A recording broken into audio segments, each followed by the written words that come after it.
What throws your system out of whack is when a lot of blood sugar enters your bloodstream. The pancreas pumps out more insulin to reduce the blood sugar. Over time, cells start responding to that insulin. They become insulin resistant.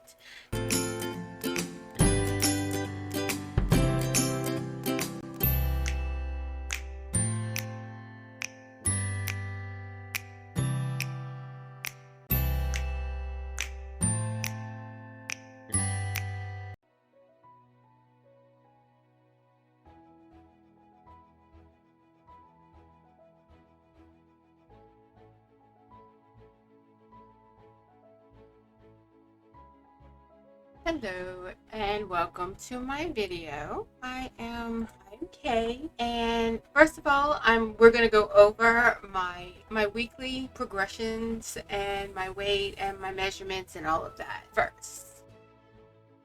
All right, for this week, I lost 1.2 pounds. I went from 183.4 to 182.2. My BMI dropped from 31.48 to 31.27. It's 0.21. And then my measurements, I didn't really lose because I gained half an inch on my waist and I lost a half an inch on each one of my thighs. So I really didn't lose that much. My body fat percentage did go up just because I did gain on my waist. I went up from 32.72 last week to 33.33 this week. So that is my measurements for this week. Now this week I am going to go over insulin resistance for my weekly topic.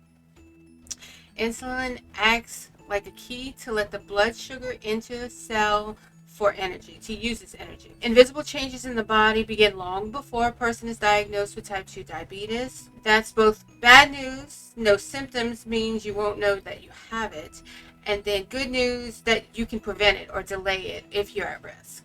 One of the most important unseen changes is insulin resistance. Insulin is a key player in developing type 2 diabetes. Insulin is a vital hormone. You cannot survive without it. It regulates your blood sugar, the glucose in your body. It's a very complicated process. But basically, you eat food. The food's broken down into blood sugar or glucose. It enters your bloodstream, in which the pancreas starts to release insulin, and then insulin helps the blood sugar into the cells that can be used for energy. It also tells the liver to store blood sugar for later use. And then the blood sugar enters your cells, levels of in the bloodstream decrease, signaling insulin to decrease. Then it tells the liver to release that stored energy if you haven't eaten for a while. That's basically what it's supposed to do in normal cells, in normal people. That's when everything works the way it's supposed to. What throws your system out of whack is when a lot of blood sugar enters your bloodstream. The pancreas pumps out more insulin to reduce the blood sugar.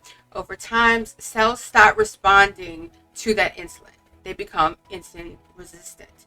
The pancreas keeps pumping out more and more insulin, trying to get the cells to respond, and then you have an excess of insulin in your bloodstream. Eventually, your pancreas can't keep up, and your blood sugar just keeps rising.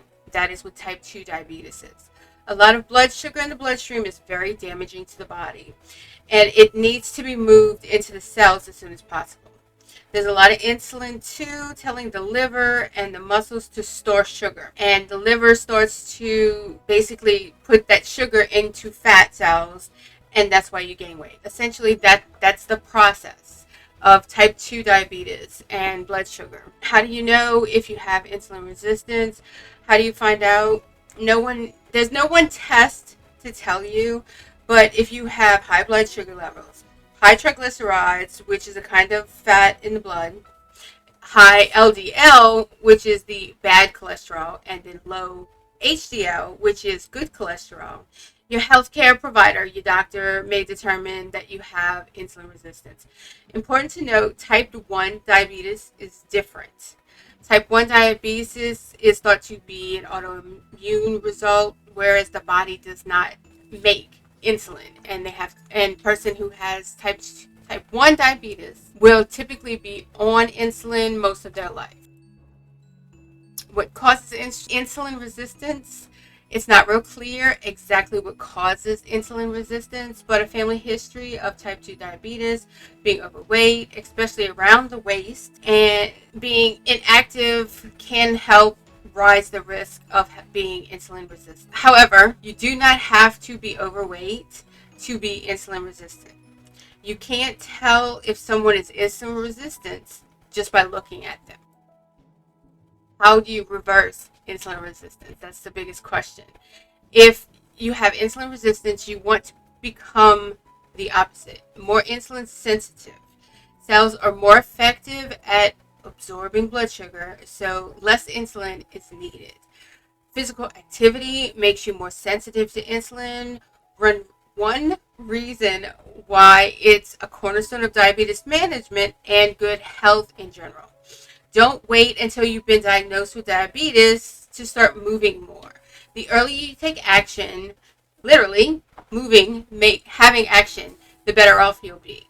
Also, weight loss. Weight loss is important. It is avoiding high blood sugars, reducing stress, and getting enough sleep. Physical activity can help you sleep more. These are lifestyles. This is what JR and I talk about, is basically living a healthier lifestyle, having more activity, eating better, consuming less carbs. Carbs, I know a lot of people like to say carbs aren't your enemy, but there are different types of carbs. I'm not going to get into that in this video, but there are bad carbs that you don't want to eat that can increase your insulin sensitivity or decrease your insulin sensitivity and increase your insulin resistance. So that is something that is very important. You need to stay on top of, is not consuming too many carbs. You need to have a balanced diet. Now, yes, I am on mostly keto diet. Mine is kind of a modified keto because I don't typically have high fat levels. I try to keep my fat levels kind of at a moderate level.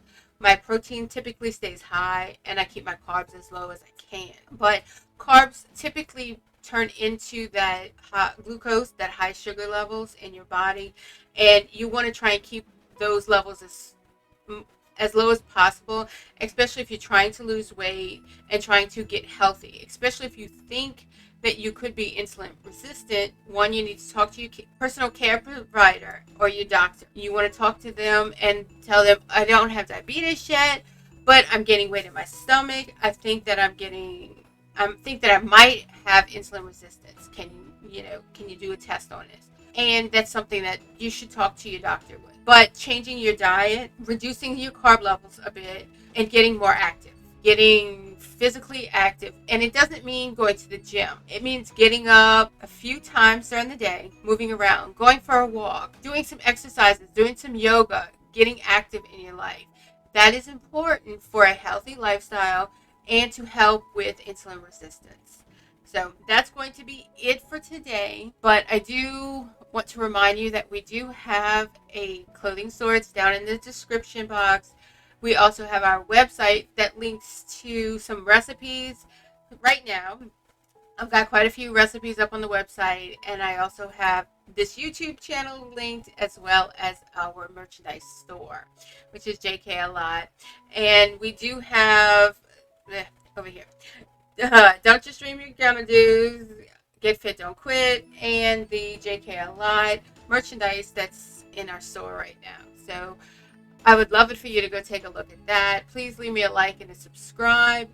And also leave me some comments. Let me know if you want to hear anything specific about nutrition, and if you think maybe you are insulin resistant, because this is going to be kind of a series. There are a whole lot more things that I can get into about insulin resistance and how to help reverse it. And also how to help reverse type 2 diabetes, which is possible. So please leave me a like and a comment and subscribe. And JR and I will be back on Monday. JR will be with you on Wednesday, and I will have a recipe for a breakfast casserole. It's a keto-friendly breakfast casserole going up tomorrow. So I hope that you come back and see that. But have a nice weekend, or have a nice week, and I'll see you next week. Bye-bye.